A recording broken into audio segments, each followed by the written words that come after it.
E temos como líder sobre as nossas vidas o Bispo José do Carmo, debaixo da bênção de quem nós estamos aqui. Nós somos pais de 3 filhos. A nossa filha mais velha tem 9 anos, Ana Luísa, do meio 7, Leonora. Nós temos um rapazinho de 3 anos e meio. Também sou psicóloga, não atuo durante esse tempo de forma direta no consultório, foi o meu ofício durante 11 anos. Mas hoje, tudo que Deus me permitiu estudar e aprender existe para servir o reino dele de forma integral. A última coisa que eu quero falar antes de nós lermos o texto proposto é que vai estar lá embaixo alguns livros, alguns materiais que nós trouxemos, alguns escritos por mim, outros são da nossa editora. Certamente uma boa literatura cristã te ajuda a enfrentar todas essas fases da vida que o pastor Betier muito sabiamente nos lembrou aqui, que elas existem, que elas existirão, e uma boa literatura que respalda ou é respaldada pelas escrituras nos ajuda nisso. Quero só falar de um livro só, meu, da coletânea de 10, são 10 livretos, eu não sei quais tem aqui porque essa maratona vai acabando, mas eu quero falar especificamente do Solidão. Eu não sei se você sabe, mas o brasileiro é o povo mais ansioso do mundo. Nós ganhamos em níveis de ansiedade de países que têm um índice de suicídio muito maior do que o nosso. E isso é preocupante, porque as estatísticas vão sendo extremamente condizentes com aquilo que a gente consegue ver na prática, não só clínica, mas dentro da igreja local. E uma das características de uma pessoa muito ansiosa é o isolamento. As estatísticas falam que para cada grupo de 100 pessoas, 25 afirmam não ter um amigo confidente, não ter alguém com quem contar, não ter alguém para ligar às 4 da manhã, para amparar você numa dificuldade, num problema que não avisou que chegasse. E aí a gente vai se afastando e você sozinho, principalmente você jovem, é uma presa fácil para o nosso adversário. A Bíblia diz que a brasa fora do braseiro esfria. Então é muito importante que a gente entenda o que a Bíblia diz sobre isso. Não é um livro de uma psicóloga escrevendo. O que tem de psicologia aqui é totalmente submetido à verdade do Evangelho, porque nunca haverá ciência alguma, nem mesmo a psicologia, que possa se comparar com a inerrância, com a infalibilidade e com a segurança das Escrituras. Então, a Bíblia fala sobre solidão e vai estar lá embaixo. Quando você adquire o nosso material, você nos ajuda a sustentar a Cidade de Deus, que é um projeto que meu esposo e eu temos há 11 anos, cuidando de dependentes químicos. Nós temos hoje ali quase 60 homens se recuperando do vício do crack. Então, querido, só você saber para onde vai a sua semente. Sem mais delongas, abre comigo a sua Bíblia na carta que escreve o apóstolo Paulo aos Efésios, capítulo 2, e eu vou conversar com você sobre identidade. Glória a Deus, em reverência à palavra do Eterno, você que pode. Quero ler com você a partir do verso de número 4, Efésios 2, a partir do verso 4, e diz assim a santa palavra do Senhor. Mas Deus, sendo rico em misericórdia, por causa do seu grande amor com que nos amou, e estando nós mortos em nossos delitos, nos deu vida juntamente com Cristo. Pela graça sois salvos. E juntamente com Ele nos ressuscitou e nos fez assentar nos lugares celestiais em Cristo Jesus, para mostrar nos séculos vindouros a suprema riqueza da sua graça em bondade para conosco em Cristo Jesus. Porque pela graça sois salvos, mediante a fé.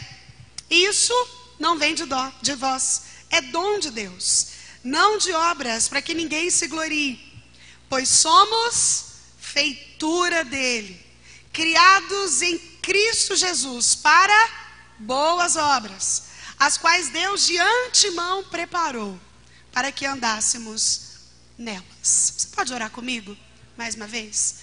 Pai, nós te adoramos nessa manhã. Deus, obrigada por esse santo privilégio que o Senhor nos dá, de nos reunirmos como igreja do Senhor neste lugar, para aprender da tua palavra, para cantar louvores ao teu santo nome. Ó Deus, para valorizar a comunhão entre os irmãos. Senhor, obrigada, Deus, muito obrigada. E nessa hora, Deus, em que nós abrimos a tua palavra santa, a minha oração é que o teu Espírito, que também é santo, continue falando conosco.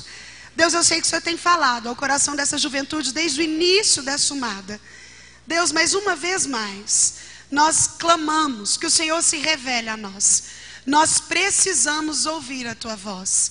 Declaramos que os nossos ouvidos estão abertos, a nossa mente alerta, para que nós possamos receber a poderosa semente da tua palavra. Quanto a mim, Deus, mais uma vez, confesso a minha completa dependência do Senhor para ministrar essa palavra. Que somente a tua voz seja ouvida no nosso meio. Fala conosco, Senhor. É a nossa oração pelos méritos de Jesus o Cristo. Amém. Você pode se assentar, querido? Obrigada. Certa vez um menino, já quase entrando na adolescência, estava à beira do caminho chupando cana. E ele bem tranquilo ali, era um dia normal. Quando passa perto dele um viajante um pouco despreparado, pelo menos nessa época de tecnologia veloz, de informação rápida, aquele viajante para perto do menino e fala: ei, menino, por favor, quanto tempo demora daqui até a próxima cidade? O menino chupando cana estava, chupando a cana continuou, falou: sei não, senhor. E ele falou: tudo bem, mas então, você sabe me dizer quanto tempo eu demoro daqui até o próximo posto de gasolina? O menino chupando cana: sei não, senhor. Aquele homem então fez uma terceira pergunta: menino, por favor, pelo menos você pode me dizer alguém, você conhece alguém que pode me dar as informações que eu preciso? E o menino, pela terceira vez, responde: eu não sei, não, senhor. E aquele viajante então, com a paciência já um pouco esgotada, olha bem para o menino e fala: menino, mas não é possível, você não sabe de nada. E o menino então, devolvendo aquele olhar firme nos olhos do viajante, falou: eu não sei de nada, mas também não estou perdido, não, senhor. Eu comecei te contando essa pequena história porque não há tragédia pior na existência humana do que andar perdido, do que acreditar que é algo que não é. O Humada desse ano traz um tema extremamente oportuno, que é a identidade. Só para você ter uma ideia do que nós estamos falando, teve na primeira escola filosófica, eu estou falando de 400 anos antes de Cristo, 2.500 anos atrás, um filósofo chamado Epicuro. E Epicuro deu o pontapé no que nós chamamos de perguntas existenciais. O que é isso? São perguntas norteadoras. Epicuro foi quem pela primeira vez inaugurou essa ideia de que existem algumas perguntas que precisam ser respondidas para que você viva uma vida eficaz. E Epicuro fez pelo menos 5 perguntas. A primeira delas foi: quem sou eu? A segunda, de onde eu venho? A terceira, o que estou fazendo aqui? A quarta, o que eu posso fazer? E a quinta, para onde eu estou indo? E essa angústia rasgava o peito da filosofia, até hoje rasga o peito da filosofia. As escrituras sagradas, Jesus veio para que você nunca mais tivesse crise de identidade. E aí então, ainda hoje, nós vivemos uma geração de pessoas que não sabem quem são. Ei, querido, andar perdido num mundo como o nosso é arriscar a todo momento aquilo que você tem de mais precioso. Então eu quero te convidar, nesse tempo que nós temos aqui, a fazer uma viagem dentro de você. Não, eu não vou te convidar para uma autoajuda, eu não vim aqui elevar o seu ego, mas eu quero que você entenda que a Bíblia investe um livro todo só para falar da importância da autoanálise, que é o livro de Eclesiastes. Salomão não faz outra coisa em Eclesiastes a não ser convidar você e eu a investigar como é que nós estamos vivendo a nossa vida. E lá ele nos convida a ver como são as nossas vaidades, como nós utilizamos o nosso tempo, qual é a nossa relação com o dinheiro, como nós nos relacionamos com pessoas. Eu quero te convidar a olhar para dentro de você nessa manhã e responder de forma honesta essas perguntas sobre identidade que nós vamos passar a olhar à luz das Escrituras. Paulo, falando aos Efésios, nos deu um manual. E ele fala, olha, fica tranquilo. Deus foi rico em misericórdia, Ele te salva pela graça. Isso não é por mérito, não é por quão bonito você é, por quanto você merece, por quais talentos que você desenvolve, por quanto você estudou, não é por isso. Pela graça você é salvo, mediante a sua fé.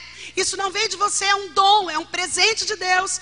E ele encerra o versículo com aquilo que nós estamos dizendo aqui. Pois somos feitura dele, criado por ele para as boas obras, as quais Deus de antemão. O que Paulo está falando? Deus desde o início preparou para que você andasse nelas.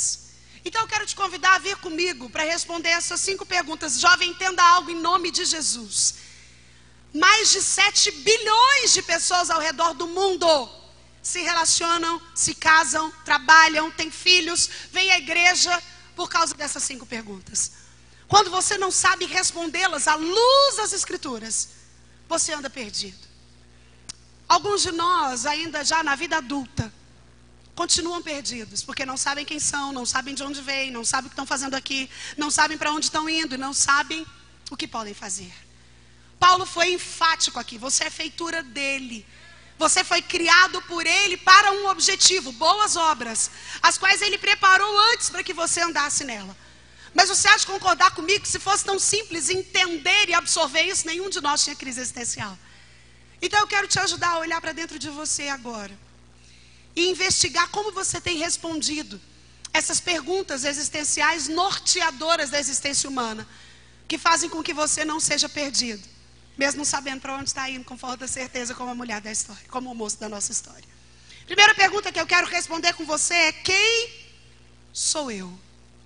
Essa pergunta fala de identidade. Você pode dizer comigo, identidade? Veja bem, quando eu pergunto quem você é, eu não estou perguntando quantos anos você tem, filho de quem você é, o que você está estudando. Escute. Todas essas coisas, se eu disser para você: oi, tudo bem? Eu sou a Sara, tenho 38 anos, mãe de 3 filhos, casada, psicóloga. Sabe, isso não diz nada sobre essencialmente quem eu sou, porque todas essas coisas são papéis que eu estou desempenhando. Hoje eu posso estar casada, amanhã viúva, Deus me livre, em nome de Jesus. Mas eu estou dizendo que tudo isso que nós às vezes achamos que faz parte da nossa identidade, às vezes eu falo, eu sou psicóloga, hoje eu posso ser, amanhã não ser mais. Identidade fala daquilo que não muda.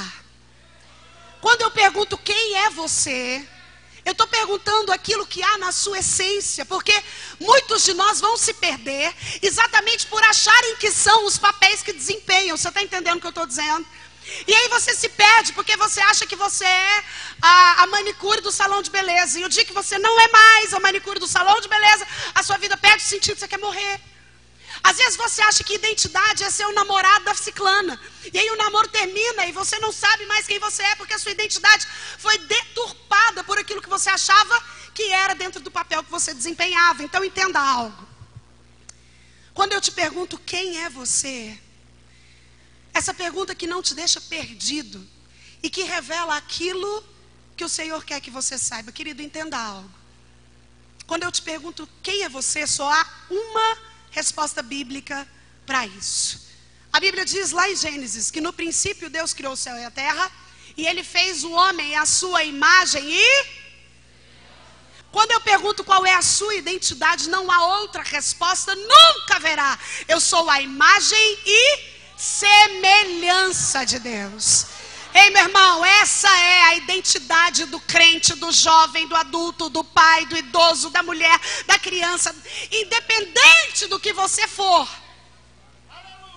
você precisa entender que você é a imagem e semelhança de Deus. É por isso que a identidade do jovem cristão é formada e é alimentada no relacionamento que você tem com Cristo. Porque quanto mais você se relaciona com Cristo, mais parecido com Ele você se torna e mais a identidade dele é imputada na sua. Ei, querido, você tem se relacionado com Jesus? A palavra relacionamento vem do verbo relar. A ideia é essa mesmo, de algo que se desgasta. Não existe relacionamento com Cristo sem o tripé do cristianismo. Do que você está falando, pastora Sara? Eu estou falando de jejum, leitura bíblica e oração. Ninguém se relaciona com Cristo sem jejuar. sem ler as Escrituras e sem orar. Entenda o que eu vou te dizer, meu irmão.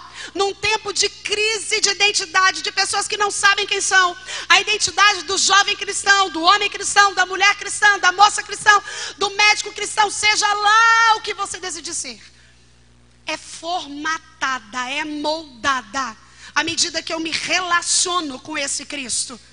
E eu só me relaciono com Ele à medida que eu o conheço através da sua palavra.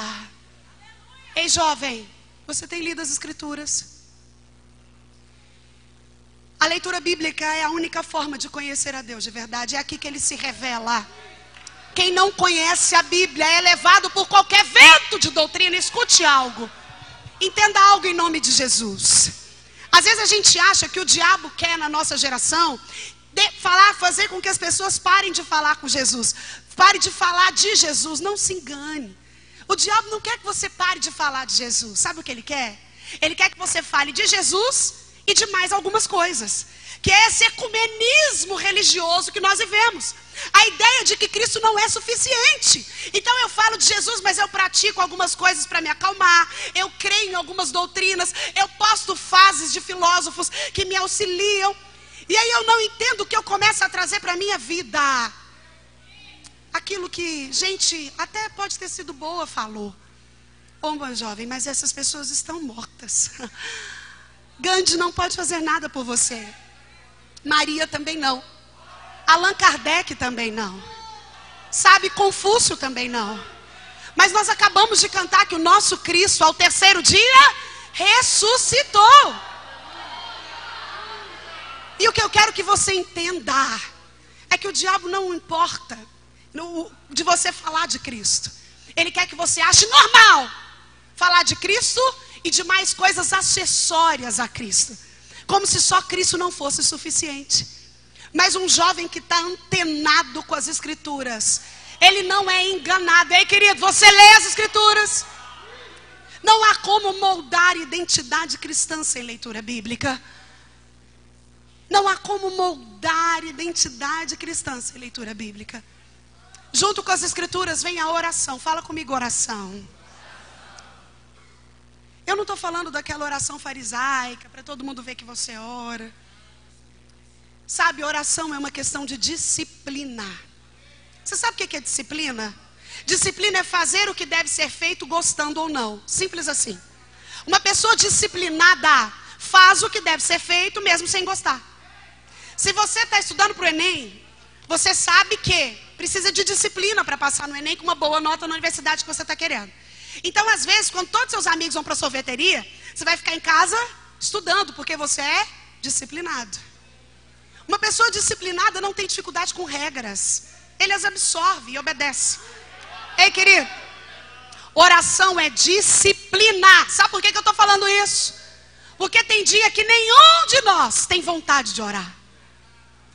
E se você não faz da oração uma disciplina, nesses dias você é vencido pelas suas vontades. E a sua identidade nele não é fortalecida. Ore, leia as Escrituras. E a outra coisa para fortalecer a sua identidade nesse relacionamento com Cristo é o jejum. Sabe, jejum não é barganha. Jejum não é pressão. Tem gente que fala, eu vou jejuar e Deus tem que falar. Como se Deus tivesse ao seu dispor. Não. Esse não é o objetivo do jejum. Ninguém pressiona Deus. Ninguém manda em Deus. Ninguém dá ordem para Deus. Esse não é o nosso Deus. Pelo contrário, quando você jejua, sabe o que você está dizendo? Senhor, eu tenho mais fome do Senhor do que eu tenho de Nutella. Senhor, eu tenho mais fome do Senhor do que eu tenho de churrasco. Senhor, eu tenho mais fome do Senhor do que eu tenho de arroz. Jejum é fome de Deus, hein, querido? Quando eu quero encontrar a minha identidade de filho, quando eu quero imputar em minha imagem e semelhança daquele que me fez, me conhece e me ama, para não andar perdido no vento de doutrina, eu me relaciono com Cristo através da leitura bíblica, da oração e do jejum. Sabe, o Brasil é um país que tem quase 90% da sua população declaradamente cristã. Mas sabe o que me assusta? É que nós não temos feito tanta diferença assim. Senão nós não teríamos os problemas que temos. A sensação que dá é que esses quase 90% de cristãos não sabem qual é a sua verdadeira identidade. Eles acreditam que a sua identidade é o papel que desempenham. A minha área, a área das ciências humanas, a área de adoecimento, nunca houve um tempo de tanta doença emocional como o nosso. Nunca houve. O índice do suicídio subiu 200% em 4 anos, entre crianças de 10 a 14 anos. Eu estou falando de 200%. Goiás, segura aí, querido, é o estado que mais tem suicídio no Brasil. A média nacional é 5,2 suicídios para cada 100 mil habitantes. A média de Goiás, 6,1 para cada 100 mil. E eu poderia ficar aqui o resto da manhã só te falando estatísticas. O que eu quero te dizer? É que não adianta nada vir a um nada lindo como esse. Porque por mais que esse congresso seja lindo, querido, isso aqui é a sobremesa. O arroz com feijão é lá na sua casa, com leitura bíblica, oração, jejum, forjando identidade. É lindo entender que Deus já deixou preparado, como o texto que nós lemos. Você é feitura dele, criado em Cristo, para boas obras. E com isso eu quero falar da segunda pergunta. Depois de saber quem sou eu, sabe qual que é o problema das perguntas existenciais? É porque quem não sabe responder a primeira, não vai saber responder as outras 4. Quem não sabe quem é, não sabe de onde vem, não sabe o que está fazendo aqui, não sabe o que pode fazer e não sabe para onde está indo. Não tem como não saber quem eu sou e saber de forma clara essas outras coisas. A segunda pergunta que eu quero fazer para você é: de onde eu venho? Essa pergunta fala de origem. Você pode dizer comigo, origem? Quem não sabe de onde veio, inevitavelmente não vai saber para onde está indo. Escuta isso. Existem centenas de milhares de pessoas totalmente perdidas, porque não sabem a resposta para essa pergunta. Uma proporção menor para explicar uma proporção maior, ou seja, psicologicamente, um dos principais motivos de trauma, escuta o que eu vou te falar, trauma não é coisa que adulto tem. Às vezes a gente fala, sabe o que é? Eu fiquei traumatizado. Não. Jovens, adultos não têm traumas. Traumas são situações adversas que nós vivemos do 0 aos 7 anos. Na época da formação da personalidade, que a Bíblia chama de idade da razão. Então nós vivemos traumas, que é aquilo que arraiga na nossa alma e que muito dificilmente sai, se não for com um encontro verdadeiro com a cruz, na nossa infância. Por isso que alguns de nós, se eu fosse perguntar aqui, você traz histórias que você viveu e você tem memória, e você tinha 4 anos, 5, e você se lembra, e isso foi se arrastando, porque um dos principais motivos dos traumas, que são ligados à instabilidade, à confusão, à indecisão, vem justamente do processo de formação carente do indivíduo. O que eu estou dizendo? É uma criança que desde o início não entende de onde ela veio. Ela não consegue entender qual é a sua origem, o que ela está fazendo aqui. Isso porque todo indivíduo, todos nós em absoluto, vivemos uma busca incessante por segurança. Fala comigo, segurança. Você quer um emprego por segurança, quer se casar por segurança, quer ter filho por segurança. Tudo que nós fazemos na vida é uma busca inconsciente ou consciente por segurança. Quem não sabe a sua origem não se sente seguro. Sabe, às vezes eu fico olhando para teorias como a de Darwin, o evolucionismo das espécies, que acredita que o Big Bang explodiu, e todas as vezes que eu olho, ou que eu leio para a teoria do Big Bang, eu fico pensando como precisa ter fé para acreditar naquilo. Precisa ter muito mais fé para acreditar no Big Bang do que para acreditar que Jesus pegou um barro, fez um homem, soprou o fôlego da vida e falou, vai Adão.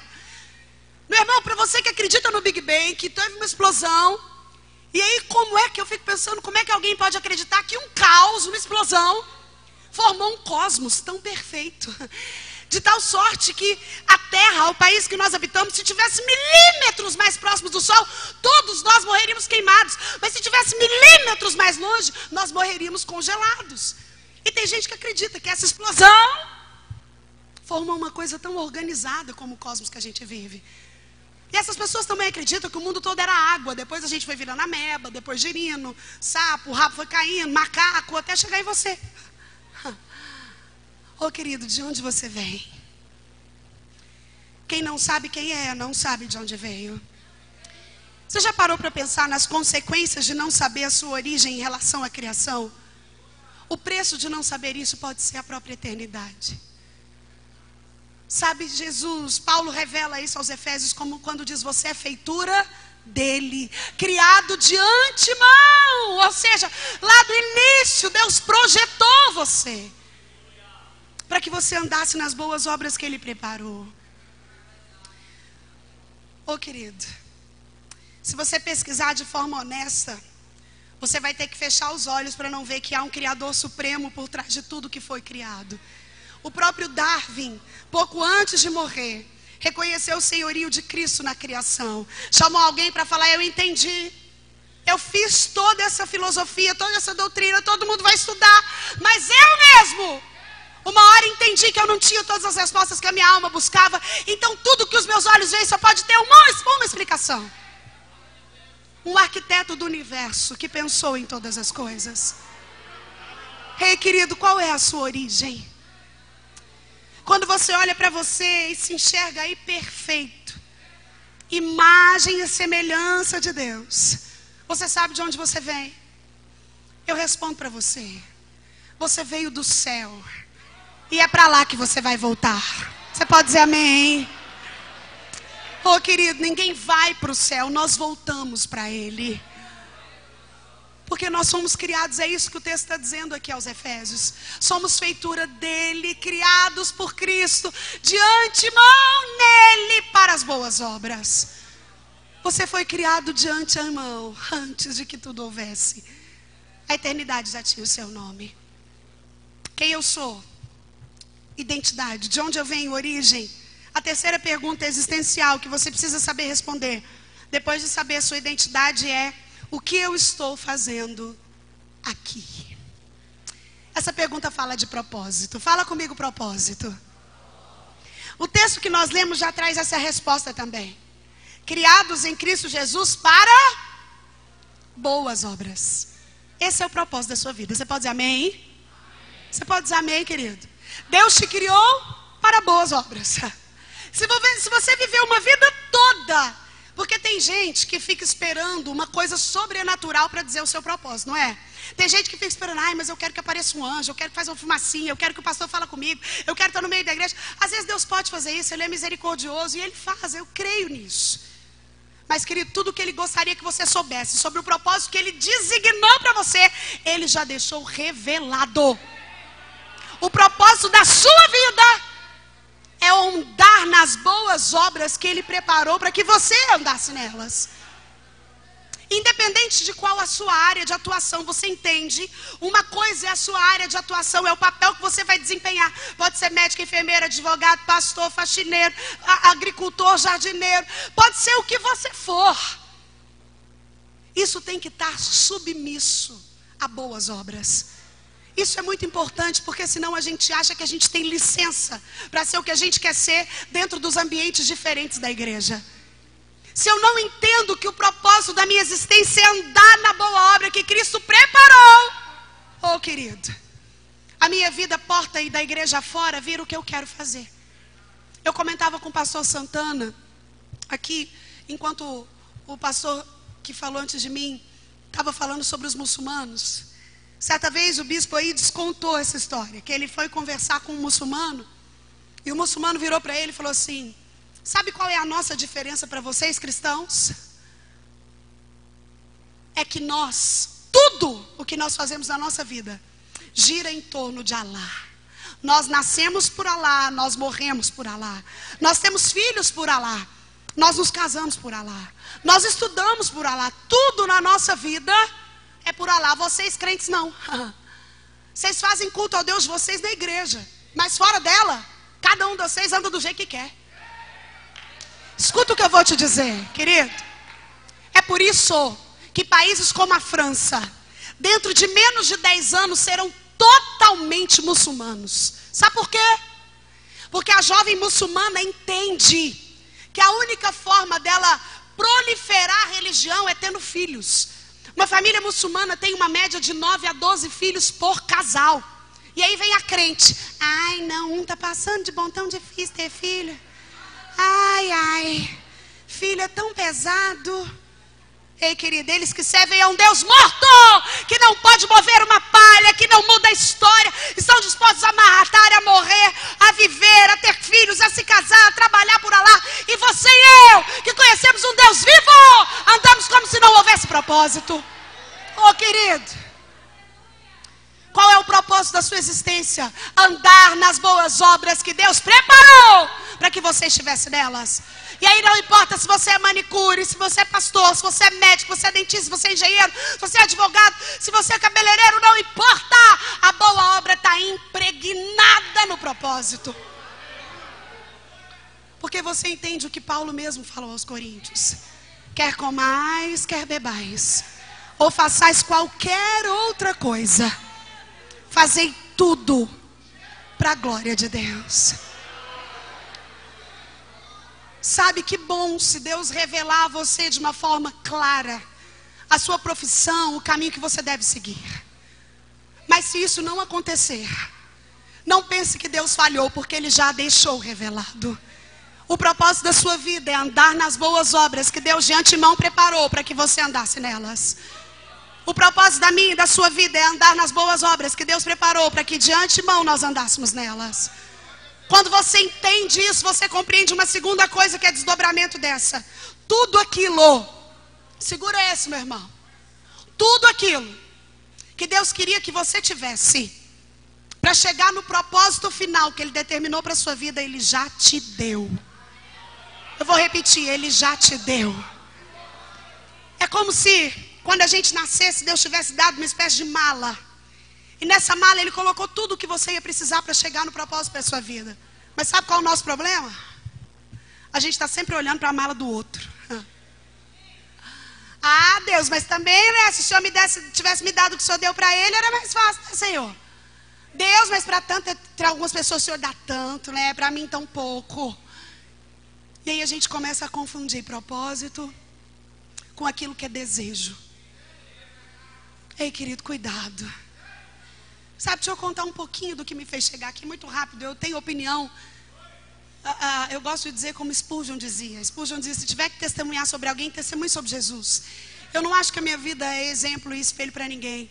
Mas, às vezes, Deus fala claramente como deve ser. Eu tive o privilégio de nascer num lar cristão. Quando eu nasci, os meus pais já serviam ao Senhor. E eu cresci nesse lar estável, próspero, abençoado, meu irmão e eu. E com 16 anos, eu ingressei na Universidade de Psicologia. E quando eu fui fazer psicologia, meu pai falou comigo assim, minha filha, essa profissão é abstrata. Porque naquela época, a psicologia não tinha o boom de hoje, né? Era um pouco abstrato mesmo. E eu falei, pai, abstrato por quê? Ele falou, olha, se você vai ao dentista, você sai com uma dor de dente. Se você vai ao médico, você sai com uma receita. E quem vai para o psicólogo sai com o quê? Eu falei, não sai com nada. É meio abstrato mesmo, né? E aí eu interiorizei aquilo. Eu falei, gente, meu pai pensa que a minha profissão é abstrata. Então, eu preciso de alguma forma. E desde muito novinha, com 9 anos, eu comecei a tocar na minha igreja. E aí eu comecei a ser líder de adolescentes, líder de jovens, sempre muito engajado no trabalho da minha igreja local, pela misericórdia e pela graça do Senhor. E um dia eu já estava no meio da faculdade de psicologia, eu vim a um acampamento aqui em Anápolis, no El Rancho. E lá o Senhor falou comigo pela primeira vez, sobre um chamado, que eu não entendi. Eu voltei para casa confusa. E o meu pai falou, se você quiser, e meu pai me disse exatamente isso. Eu falei, pai, eu acredito que o Senhor está me chamando para o ministério. Ele falou assim, Sara, sabe qual é o seu ministério? Servi-lo naquilo que Ele tem colocado nas suas mãos agora. Termine a faculdade, porque Deus não interrompe processos. Eu voltei para a faculdade, me formei, continuei servindo a Deus na minha igreja local e fiquei uma compulsiva por estudos da psicologia. Num período muito curto de tempo, eu tinha feito 11 especializações e 2 mestrados na minha área. Eu atendia consultório 15 dias em Goiânia, 15 dias em São Paulo, porque eu fiz um mestrado na USP, por lá mesmo fui ficando. E a minha carreira estava boa, e eu estava achando que estava arrasando. Eu servia as pessoas, meu consultório era lotado, eu começava a atender 7 da manhã, eu terminava 9 da noite. E eu achava que aquilo era uma bênção, porque eu continuava com a vida de fé ativa, eu continuava servindo a minha igreja local, amparada pelo meu pastor, e estava tudo bem. Mas um dia, eu recebo uma ligação do meu pastor naquela época, e ele me ligou e falou: Sara, eu estava em São Paulo, eu tinha acabado de receber um convite irrecusável para ficar lá, um dos melhores cargos da minha área naquele tempo. E ele me disse: Sara, eu estou te ligando porque eu tenho um recado de Deus. E eu falei: pastor, pode dizer. Ele falou: Deus mandou te dizer que você não vai trabalhar para homens, não. Você vai servir só Ele. Eu falei: como é que é, pastor? Falei: pastor, deixa eu te falar uma coisa. Eu amo o senhor e te respeito tanto. Mas o Deus que o senhor falou com o senhor podia tanto pedir para falar comigo. Porque agora ele me confundiu. Por que ele deixou eu estudar tanto, fazer tanta coisa e chegar até nesse limite? E na hora que eu penso que eu estou no auge, ele manda voltar tudo para trás. Desliguei o telefone e fui orar. Falei: Senhor, fala comigo, eu estou desesperada. E eu fiz uma coisa que eu fiz esse dia e não fiz nunca mais. Eu não tenho nada contra quem faz. Mas é porque de fato eu acredito que é a palavra que te tira, não é você que tira a palavra. Já viu gente que fala assim: fala comigo, Deus. Não, sei não, fala de novo. Não, né? Tudo que tem aqui é para mim e para você. Você pode dizer amém? Tudo. Absolutamente tudo. Então eu não tenho esse costume de fazer isso, mas nesse dia eu estava desesperada. E eu falei: Deus, fala comigo. E eu abri a Bíblia com muita fé e saiu no versículo de Atos que dizia: quanto a vós, digo que vos dediqueis ao ministério de oração e palavra. Eu fechei a Bíblia e liguei o rádio para orar. E no rádio, lá em São Paulo, estava passando uma música antiga do Diante do Trono, que dizia mais ou menos assim: irei contigo onde quer que fores, meu Senhor, o teu chamado cumprirei na alegria ou na dor, e toda vez que eu chorar ou quiser desanimar o teu... Eu desliguei o rádio, falei: seta, é seta. Mas eu entendi. Liguei em Goiânia, falei com os meus pais. O meu pai é um grande homem de Deus. E eu falei: o que eu faço? Ele falou: volta. Eu falei: volta para fazer o quê? Pai. Ele falou: minha filha, eu também não sei. Mas nós vamos orar até que o Senhor te mostre o próximo degrau da escada. Ele não vai te mostrar a escada toda. Eu voltei para Goiânia. Fechei o meu consultório. Dei alta para os pacientes de São Paulo, dei alta para os pacientes de Goiânia, encaminhei os que precisavam ser encaminhados. E fui fazer a única coisa que eu tinha feito até então: estudar. Me matriculei no mestrado de teologia com ênfase em ministério, aqui no Seminário Presbiteriano Renovado de Anápolis. Vim estudar teologia. No meio desse caminho eu conheci o meu esposo, eu ainda então era solteira. Nós namoramos, noivamos e nos casamos em 4 meses. Uau! É por isso que eu disse que a minha história não é espelho para você. Nós éramos 2 velhos já, né, amor? A gente já tinha passado dessa fase que você está procurando. Eu não entendo uma coisa eu queria saber de você, principalmente menino. Como é que o camarada quer namorar sem ter o dinheiro de comprar um sanduíche da esquina? Como que ele quer namorar se ele tem que pedir pro pai o dinheiro para pagar a pamonha? Ô, meu irmão, há tempo para todas as coisas debaixo do sol. Você pode dizer amém? Não acelere os processos de Deus. Eu não estou dizendo para você esperar até igual eu não, até os 27. Essa foi a minha história. Deus me guardou, me preservou, foi o que Ele tinha para a minha vida. Mas eu estou dizendo que pelo menos a forma como exercer os papéis bíblicos básicos. Eu não estou dizendo o que o mundo diz. Eu estou dizendo que a Bíblia traz papéis básicos para marido e para mulher. E o papel do varão é ser o provedor. E aí você tira a moça da casa dela, né? Não faço não. E você, moça, princesa, entenda isso. Você que está procurando um príncipe, nunca se esqueça que ele também está procurando princesa. Um príncipe será encontrado de uma princesa do Senhor. Se preserve, se guarde. eu contei o meu testemunho foi para te dizer uma coisa. O que eu estou fazendo aqui que fala de propósito, hoje, o fato de eu estar aqui hoje, é o cumprimento das promessas que Deus fez na minha vida há 11 anos atrás. Deus começou a dizer que eu ia pregar, que eu ia... E eu comecei a falar, Senhor, eis-me aqui, porque eu entendi que quer esteja pregando como eu estou agora, quer eu estivesse num consultório igual eu estava há 12 anos atrás, ou quer eu esteja em qualquer outra posição ou lugar no futuro, tudo em torno da minha vida existe para andar nas boas obras. As boas obras é o propósito de Deus para você. Qualquer coisa que você fizer dentro das boas obras, será o propósito de Deus se cumprindo na sua vida. O nosso desafio é viver na dimensão do propósito. Você pode dizer amém? Viver na dimensão. O pastor que orou pelos jovens que vieram aqui com chamado, orou muito bem quando disse: alguns vão pastorear igrejas pequenas, outros vão pastorear igrejas grandes, outros vão ser pastores presidente de campo, e a gente não sabe. Mas o seu desafio de entender o seu lugar dentro da boa obra do Senhor é entender que você deve fazer bem aquilo que Ele tem para você. Às vezes a boa obra do propósito ministerial que Ele tem para você é evangelizar a sua família, é ganhar os seus pais para Jesus. A outros Ele confia postos mais altos, mas o Senhor sabe qual é a boa obra que Ele tem para que você ande nela. Independente de você onde você está plantado, floresça, porque esse é o lugar da boa obra para a qual você foi criado. Quem eu sou? Identidade, de onde eu venho, origem. O que eu estou fazendo aqui, propósito. A quarta pergunta existencial, e eu estou caminhando para o final, é: o que eu posso fazer? Essa pergunta fala de habilidade. Fala comigo, habilidade. Eu gosto de citar Josué. Lá em Josué 1:9, Deus diz a Josué: não te mandei eu, ser forte e corajoso, não teme nem te espantes, porque eu serei contigo por onde quer que andares. E às vezes a gente lê esse texto e fala: uau, olha, Deus falou tão claro com Josué, foi tão bom. Mas querido, você já viu que Josué estava enfrentando aqui talvez uma das maiores crises da sua vida? Você sabe qual é o maior problema da crise? É que ela não avisa que chega.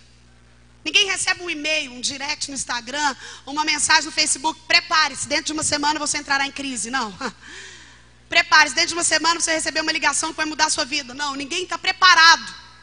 E aqui tinha uma crise instaurada na vida de Josué. Moisés morreu. Querido, Moisés era aquele cara que livrou o povo do Egito, que avisou Faraó das 10 pragas, foi quem levantou o cedro, o mar abriu, foi quem recebeu os 10 mandamentos. Moisés era o cara. E de repente Moisés morre. Se você ler o livro de Josué, vai começar falando isso. Deus chama Josué e fala: Moisés, meu servo, é morto. Vai agora, cruza esse Jordão, porque eu vou te fazer chegar na terra que eu prometi. A sensação que a gente tem lendo o texto é que Deus não deu nem tempo para Josué sofrer. Sabe, não deu nem para ele ter uma crisezinha. Deus, mas como assim? Como é que eu vou fazer assim? Moisés, eu não estava acostumado. Tudo era ele que fazia, ele que falava, a gente ia. Ele que apontava a direção, era para ele que o Senhor revelava. Mas o que eu queria que você compreendesse nessa citação que eu fiz é que a sua habilidade sempre estará diretamente relacionada àquilo que Deus te chama para fazer. Deus dá uma ordem para Josué, como tinha dado antes para Moisés. Lembra quando Deus chamou Moisés? E Moisés falou: Senhor, eu não dou conta não, eu sou pesado de língua. Os teólogos afirmam que Moisés era como se fosse gago. Como que um gago, ele pensava, como que eu, com esse problemão na fala, não tenho nenhum tipo de linguajar propício, não tenho nenhum tipo de desembaraço com as palavras, vou guiar o povo. Não dá não, Senhor. E o Senhor falou: Moisés, fica tranquilo, porque da sua habilidade cuido eu. Do que você pode fazer, sou eu quem desenvolvo. Tanto que se você ler o texto de Josué, o capítulo 1, você vai ver Deus dando um mapa para Josué. Deus fala: Josué, é daqui até aqui, é de lá até aqui, é assim que você vai fazer. Tem um Jordão, você tem que cruzar o Jordão, mas depois chega Canaã. E é para você ir. Sabe o que eu aprendo com esse texto? Que Deus estava com o povo, mas era Josué quem tinha que cruzar o Jordão. Sabe o que eu quero que você entenda, jovem? Se você sabe quem você é, sabe de onde veio, sabe o que está fazendo aqui, você também precisa saber o que você pode fazer. Qual é a sua habilidade? Isso é você quem tem que te desenvolver. Uma coisa eu tenho convicção, porque a Bíblia me dá respaldo para isso. Deus distribuiu no nosso meio centenas de dons diversos. Cada um de nós tem talento para uma coisa. Tem gente que canta, tem gente que desenha, tem gente que borda, tem gente que cozinha, tem gente que tem dom do amor, tem gente que tem o dom da misericórdia, tem uns que tem um dom da oratória, mas cada um de nós recebeu um dom de Deus. E aí às vezes você está aí se sentindo fraquinho, diminuído, e a gente tem que mover esforços para trabalhar a autoestima da juventude. Mulheres, então, só o sangue de Jesus. O tanto que nós temos que trabalhar a autoestima das mulheres da nossa geração. Isso porque elas não fazem aquilo que eu convidei vocês a fazerem no início desse tempo. Olhar para dentro de você e falar, peraí, o que Deus já me deu? Quem conhece uma doceria em Goiânia que chama Mariana Perdomo? Se você não conhece, quando você for a Goiânia, passa lá. Ela tem o melhor, ganhou, 3º ano seguido, o melhor bolo de pote do Brasil. Ela que criou o tal de creme de leite ninho. E talvez você não saiba da história da Mariana, mas a Mariana foi uma menina criada no interior, que a família começou a passar por um aperto absurdo. E ela, para tentar ajudar nas rendas da casa, começou a fazer docinhos. E ela começou a fazer docinhos e vender na vizinhança. Um dia fazia brigadeiro, um dia fazia leite ninho, o que tinha, ela fazia. E um dia ela começou a investir mais tempo, porque ela viu que dava certo, todo mundo queria o docinho. E ela era boa, ela fazia um ponto do doce que ninguém fazia, todo mundo que comia falava que era diferente. Até que ela desenvolveu o tal creme de leite ninho. Enfim, Mariana Perdomo abriu agora a sua 3ª filial em Goiânia, é o primeiro drive-thru de doce do Brasil. Você entra na T4, tem um drive-thru de doce. E tudo isso porque um dia ela resolveu desenvolver a habilidade que ela já tinha. Sabe o que eu estou querendo te dizer? Deus te dotou com uma habilidade. Você sabe qual é, querido? Você já olhou com o que Deus quer que você o glorifique? Qual o talento que Ele te entregou? Qual é a forma como Ele quer usar você? Cuidado para não perder tempo demais olhando para aquilo que Deus entregou para os outros, ao invés de agradecer por aquilo que Deus entregou a você. Quem sabe você tem talento com cabelos. O cabelo que você toca, ninguém faz igual. Quem sabe o seu talento é para fazer comida. E você faz marmitinha e vende escondidinho, que ninguém faz igual o seu. Quem sabe o seu talento é para ser um bom médico, um dentista, um pastor, um missionário, eu não sei. O que eu sei é que a habilidade está diretamente relacionada à sua identidade. Essa pergunta é existencial, porque quando você não descobre o que você pode fazer, você tem a sensação de não servir para nada. E Deus não fez ninguém que não serve para nada, porque Ele não começa nada que Ele já não tenha terminado. Eu vou repetir. Deus não começa nada que Ele já não tenha terminado. Pode ficar tranquilo. O dia que Deus não tiver mais nada com você na terra, meu irmão, Ele te tira daqui. Mas o fato de você estar aqui hoje vivo me diz que Deus tem algo com você. A última pergunta existencial, eu te falei quem sou eu. Essa pergunta fala de identidade, de onde eu venho, origem, o que eu estou fazendo aqui, propósito, o que eu posso fazer, habilidade. E a última pergunta que encerra as perguntas existenciais e que também encontra a resposta no versículo que nós estamos tratando aqui é: para onde eu estou indo? Essa pergunta fala de destino. Fala comigo, destino. Ô meu irmão, você pode até ter dúvida das outras 4. Mas se você tiver algum tipo de dúvida sobre essa quinta, você está com problemas. Porque viver sem Jesus pode até dar certo, mas morrer sem Ele é um problemão. Para onde eu estou indo fala de destino. Jesus em João 14, Ele estava dando instruções para os discípulos. E Jesus começa falando para os discípulos: não se turbe o vosso coração. Coração turbado é a coisa mais comum do mundo. E Jesus continua falando: crede em Deus, crede também em mim. Na casa do meu pai há muitas moradas. Se não fosse assim, eu teria dito: vou preparar-vos lugar, para que onde eu esteja, estejais vós também. E Jesus ali anunciava mais uma vez para os discípulos onde eles deveriam colocar a sua esperança. Fala comigo, esperança. Você sabe por que o aumento do número de ansiedade, depressão, suicídio, eu não tenho tempo para falar sobre tudo isso aqui, tem sido absurdo no nosso tempo? Porque a nossa geração perdeu a esperança.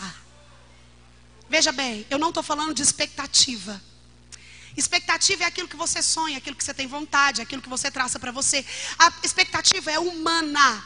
É coisa que Deus não tem pacto com isso. Esperança é eterna. Quando eu falo de esperança, eu falo de algo que Deus prometeu. E Ele não pode negar-se a si mesmo. E Ele cumpriu tudo que Ele prometeu até hoje. E Ele nunca falhará nisso. E que Ele vai voltar. E porque Ele foi preparar lugar. E Ele vai voltar para nos buscar. Para que onde Ele esteja, estejamos nós também. E quando eu encharco meu coração dessa esperança, eu não tenho tempo para ficar tão doente emocionalmente. Pessoas que sabem para onde estão indo têm um peito encharcado de ânimo e de coragem. Pessoas que sabem para onde estão indo entendem que a sua crise não gera crise em Deus. Você pode dizer amém? Ô meu irmão, a sua dúvida não gera dúvida em Deus. O seu problema não vira problema para Deus. Tem gente que acha que Deus está perdidão, né? Como se Deus estivesse lá de cima falando, nossa, e agora? Como é que eu vou fazer, hein?